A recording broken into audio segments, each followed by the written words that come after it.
As soon as Michael saw me, he pleaded with me. "Please. Take care of me."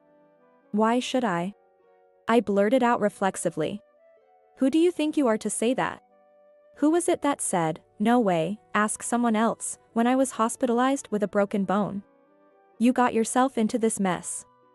You should be grateful you're still alive. This is the last time I'll lend a hand to Michael. My name is Jessica. I'm 32 years old. I got married 5 years ago, and now it's just me, my husband Michael, our son Jason, and our Shiba Inu, Rocky. Our little family of 3 and a pet. Michael works for a major IT company and is incredibly busy every day. He leaves home early in the morning, and it's not uncommon for him to come back after midnight. He often works on weekends and travels for business once a month. As a result, Michael has very little time to spend with his family, and barely any memories of playing with Jason. However, this has allowed Michael to progress smoothly in his career, reaching a managerial position in his 30s. Thanks to his hard work, we were able to build a detached home in New York, which was my dream. My parents live in a rural area and run a farm. Because of this, I've always had a strong desire for a suburban home with a yard.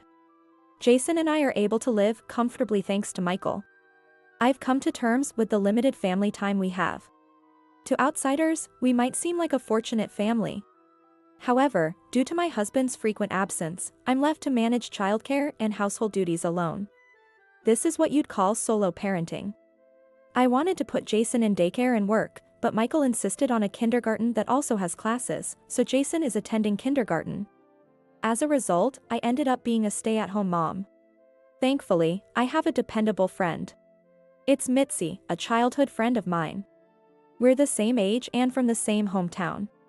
By chance, our kids attend the same kindergarten.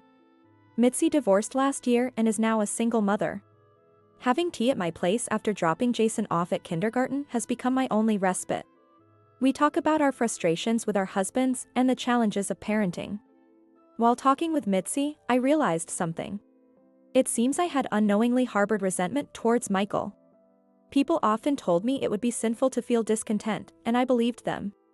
Maybe I was just convincing myself not to be dissatisfied. One day, while walking Rocky, he suddenly started running. I chased after him frantically. There was a car stopped in front of us, and Rocky managed to dodge it, but I couldn't and ended up slamming into the car. It was entirely my fault. Rocky looked at me worriedly from the sidewalk. Fortunately, he was unharmed, but I couldn't get up.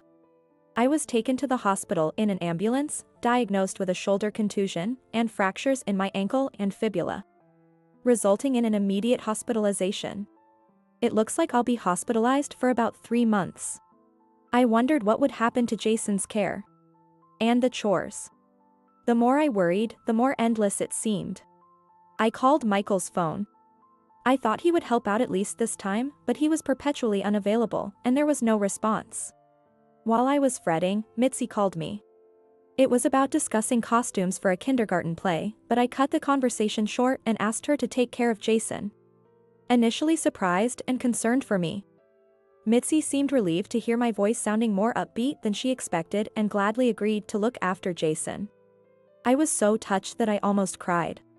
Next, I called my parents to briefly inform them of the accident and that I would be hospitalized for a few weeks. My mom said she would come over after sorting things out at home. Until then, Mitzi would be the one to rely on. After hanging up with my mom, I finally got a call from Michael. Sorry, I've been too busy to answer the phone.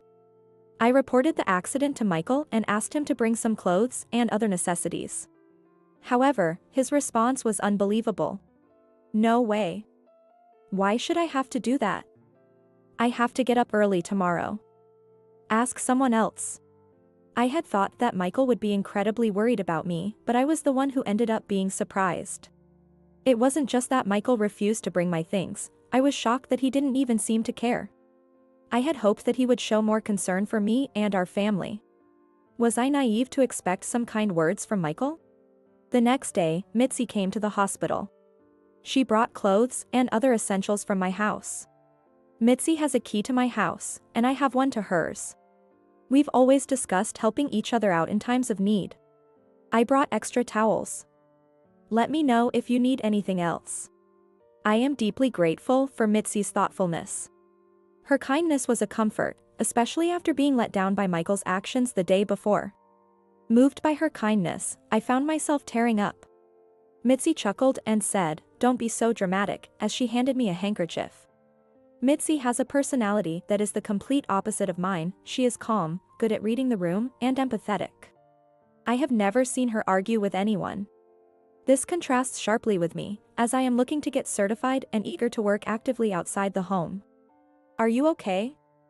Take better care of yourself." Her ever-gentle tone soothed me. "Don't worry about Jason. He stayed over at my place last night and slept with my kids." Even without saying anything, Mitzi understood me. Why is Michael so indifferent to us?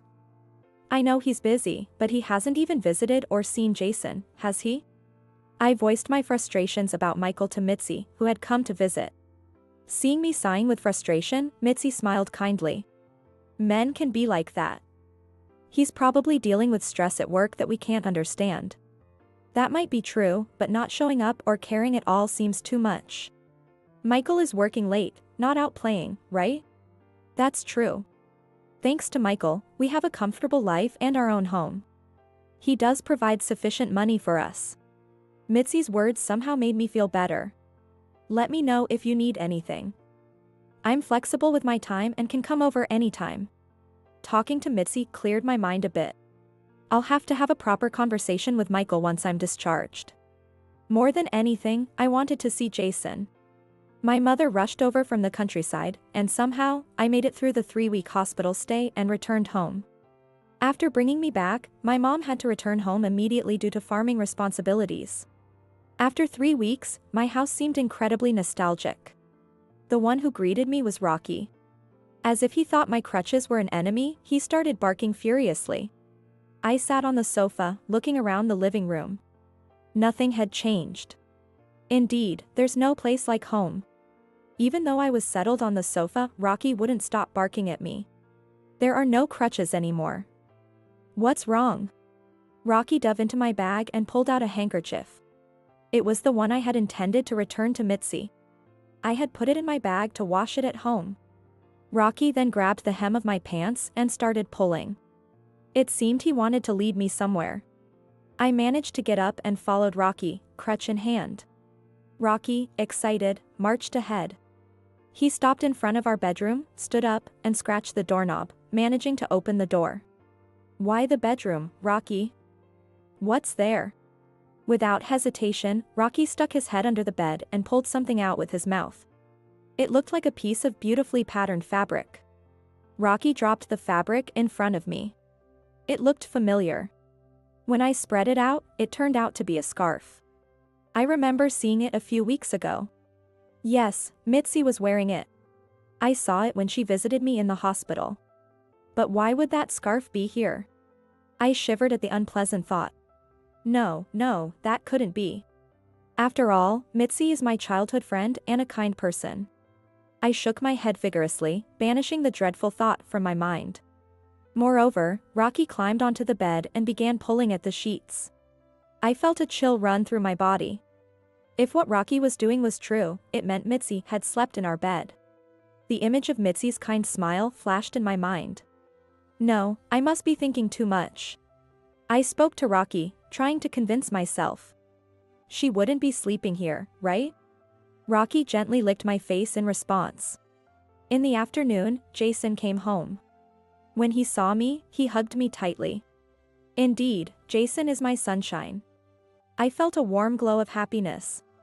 Hesitantly, I asked him, "Where did you sleep while I was in the hospital?" "In my room." Mitzi slept over at our place too. It was fun. What did that mean? I had thought Jason stayed at Mitzi's house. Hadn't Mitzi said that? My suspicions only grew. So where did Mitzi sleep? I decided to ask Jason directly where Mitzi had slept. I don't know, but she and Daddy were talking in the living room until late. They were probably drinking too. I left Jason and went back to the bedroom again. Standing there alone, I was overwhelmed by the thought. Could it really be that Michael and Mitzi had spent time together in this bed? It can't be that Michael, seemingly indifferent to his family, slept here with Mitzi. I couldn't believe it. Or, perhaps it's more accurate to say I didn't want to believe it. The bed was neatly made, with no sign of disarray in the sheets or comforter.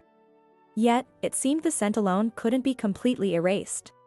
Furthermore, something was left behind. I didn't expect Rocky would be the one to notice it. Since discovering this suspicion, I couldn't bring myself to sleep in that bed anymore. I started sleeping with Jason. He seemed happy about it and didn't find it odd. Michael had become a distasteful presence to me. Various thoughts crossed my mind, and sleepless nights became more frequent. Where did we go wrong as a couple?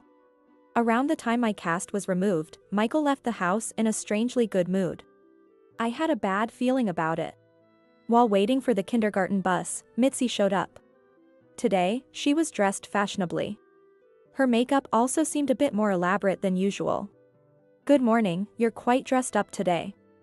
Going on a date?" I tried to ask in a playful tone, so as not to let on my suspicions. Without any hesitation, Mitzi smiled and said, "I've met someone I really like." That confirmed it. Though I had no proof, Mitzi was engaging in something reprehensible. The person Mitzi liked was the very person she should not have. I struggled to conceal my trembling hands, filled with anger. After parting ways with a beaming Mitzi, I returned home in a daze. I couldn't let Michael and Mitzi continue doing as they pleased. This had to end. Once I was able to move around without difficulty, I decided to visit my parents' home. That night, I told Michael about going to my parents next week with Jason and invited him to join. "I'm not going. I have work. You two go ahead." I had anticipated that Michael wouldn't go. However, I was disturbed by his smile. He then asked when we were leaving and returning. Despite his apparent lack of interest in me, he seemed curious about when I wouldn't be around. I told him we would leave on Wednesday and return Sunday night. "Got it. You'll be back Sunday night." Michael took out his phone and started scheduling. It was clear to me why he was so keen on confirming our return.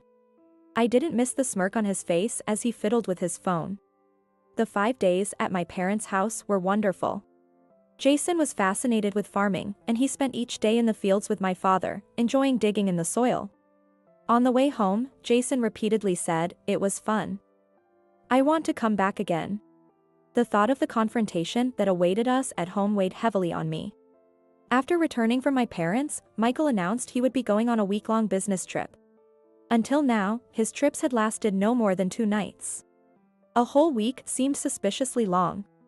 When I looked puzzled, Michael started babbling about work, which he usually doesn't mention, saying things like, "I'll be visiting a lot of clients, and maybe I'll land a big contract."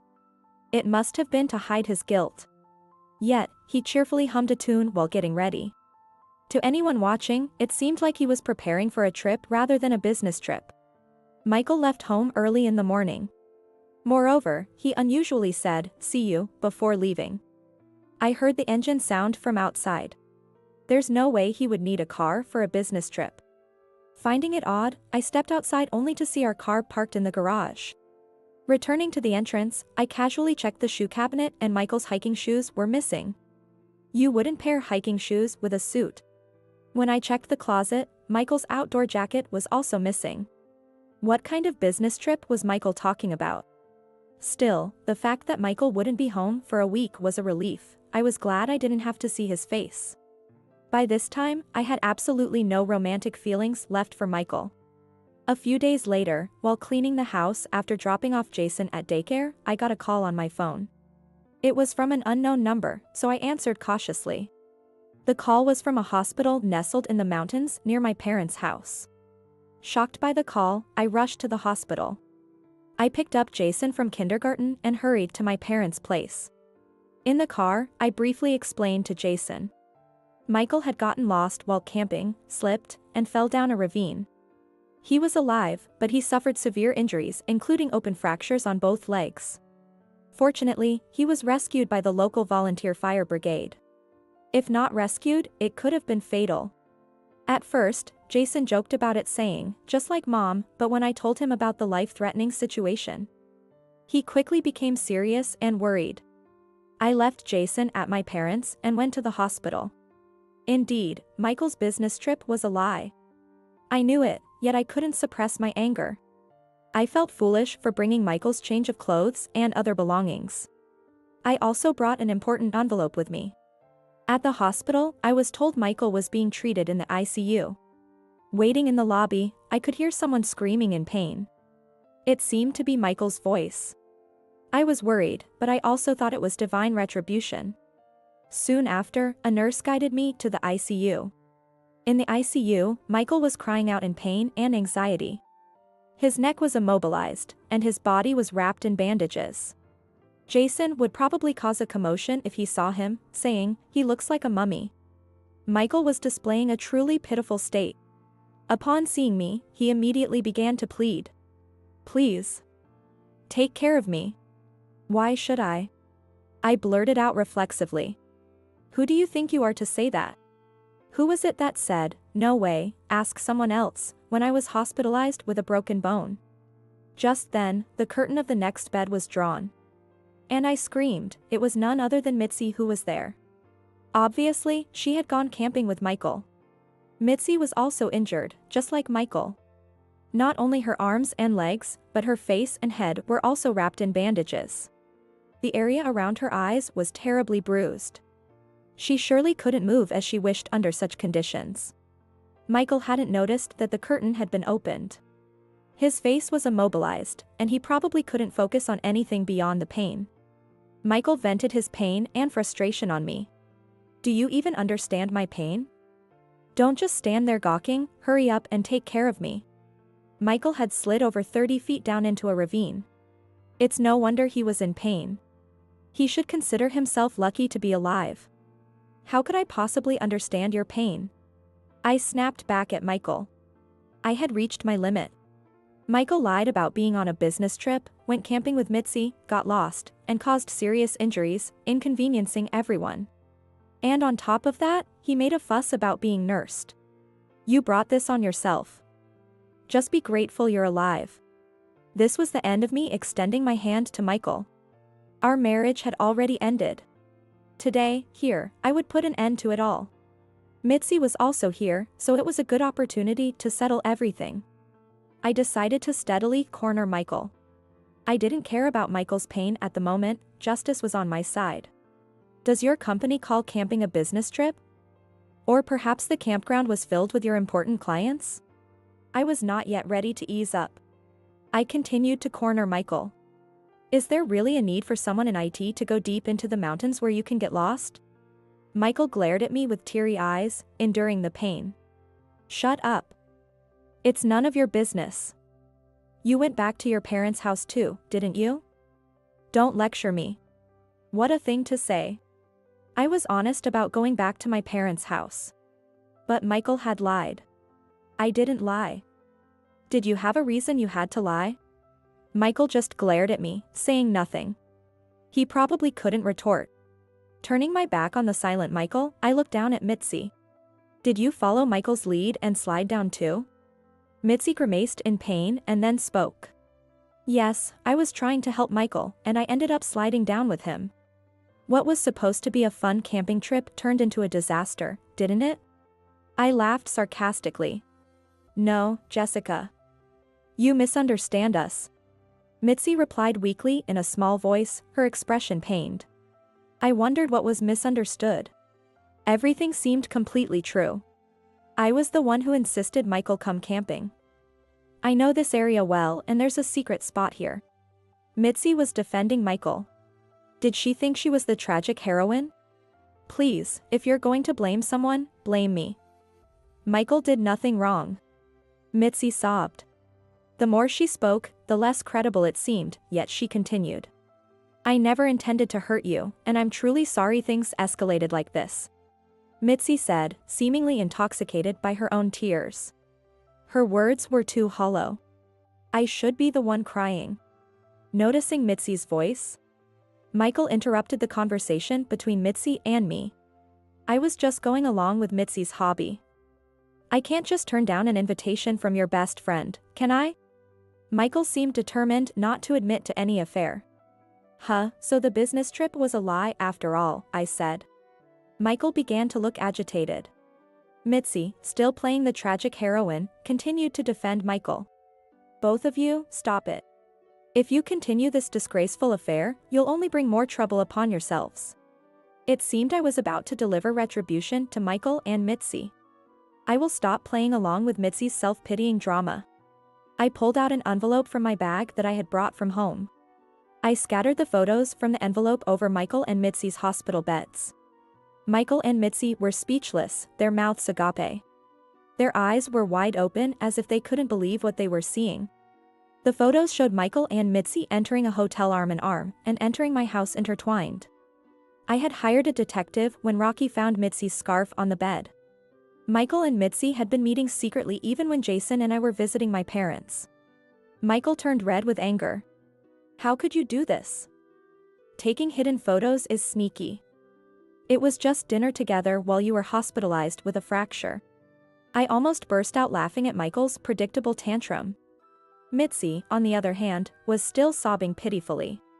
While she covered her face with her hands and cried, I could see her peeking through her fingers. Maybe Mitzi was worse. Michael's tantrum continued. This is nonsense. You must have fabricated this. Michael weakly swiped at the photos with his barely moving hand. So you won't admit it? I didn't want to do this. I sighed deeply, oh, gosh, as I pulled a voice recorder from my bag. This was under the bed in our bedroom. Michael and Mitzi swallowed nervously. Sweat trickled down from under Michael's bandages. I took my time looking at them both, then pressed the play button. No, don't rush. I can't wait any longer. I pressed the stop button and asked Mitzi. Hey, do you want to hear more? Mitzi, losing her composure, shook her head violently. It seemed she was no longer in a state to fake crying. There's plenty more where that came from. You had quite a bit to say about me, didn't you? Stop it. Just stop, I'm sorry. Michael whispered in a small voice. I asked Mitzi when their relationship started. I was envious of you. I failed at marriage, yet there you were, living in a beautiful house, leading a luxurious life. And still. You always complained about Michael. So I thought, why not take him for myself? It all started with Mitzi's envy. The grass always looks greener on the other side, it seems. If Michael became mine, I thought I could live like that too. What's so wrong with that? Mitzi was defiant. She was acting as though she wasn't at fault, but as if she was the victim here. Having listened to my talk with Mitzi, Michael leaned forward and tried to snatch the voice recorder from my hands. Look out. Michael had moved his body too forcefully, likely causing intense pain throughout, and lost his balance, falling off the bed. He didn't make a sound, it seemed like he had passed out. Mitzi, shocked, looked at Michael. I pressed the nurse call button to summon the nurses. They arrived quickly and urged me to leave the ICU. As soon as I stepped into the corridor, I realized my legs were shaking. Although I had been forceful in my conversation, I was actually very scared. While Michael was hospitalized, I began the divorce proceedings. I had ample evidence of his infidelity, and my lawyer said it would likely sway the divorce in my favor. I would demand a lump sum and child support from Michael. But that alone seemed insufficient punishment for Michael. I would also make sure the division of property was handled thoroughly. The house was sold and liquidated, the savings divided equally, and stocks and investment products were split. Michael's parents came to me, sincerely apologizing for his actions. They assured me they would oversee the payment of the lump sum and child support. Jason, who is fond of his grandparents, promised to visit them occasionally. I filed for damages against Mitzi as well. She will have to pay back the amount, little by little. Due to the accident, Mitzi was left with an after effect in one leg. She now needs a cane to walk. Michael's condition was even worse, he was almost at the point of needing his lower limbs amputated. He ended up unable to move his legs and now lives a life confined to a wheelchair. The affair was disguised as a business trip. Moreover, the severe injuries incurred led to harsh reprimands from his company. He was demoted as a disciplinary action. Though it could have been a dismissal, his past performance was taken into account. No one in the company sympathized with Michael anymore.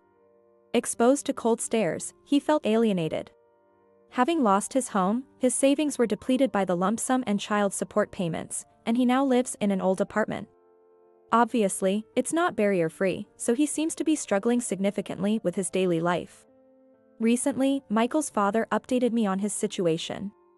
Michael and Mitzi have split up. For Mitzi, a wheelchair-bound Michael was no longer a desirable partner. Neither Michael nor Mitzi likely anticipated their affair would lead to such consequences. They must be regretting not stopping themselves, not telling the truth at that moment. But no amount of regret can turn back time. Jason and I decided to move back to my parents' house. With my parents around, and Jason enrolled in daycare, I found the time to take a job at a local real estate company. I'm studying hard to obtain several real estate certifications. Jason, who loves nature, is thrilled with our new life, enjoying more opportunities to engage with the outdoors. Every morning, before sunrise, he goes to the fields with my father to take care of the crops. He loves watching my father operate the tiller. No doubt, he thinks of his grandfather as a hero. After helping in the fields, Jason heads to daycare, where he plays to his heart's content before coming home. He's tanned and seems much more robust than when we lived in the city. Considering Jason, living in a place surrounded by nature rather than the city was probably better. My parents are also happier every day, always smiling because of the lively atmosphere. The real hero of this story, Rocky, seems to like it here too. While he used to dislike walks, now he insists on walking him every morning. He loves being in the fields with Jason and my father, playing and getting muddy. During a recent family picnic by the riverbank, Jason suddenly stood up. "When I grow up, I want to be like Grandpa." My father smiled broadly and tousled Jason's hair affectionately. My mother also looked at Jason with joy.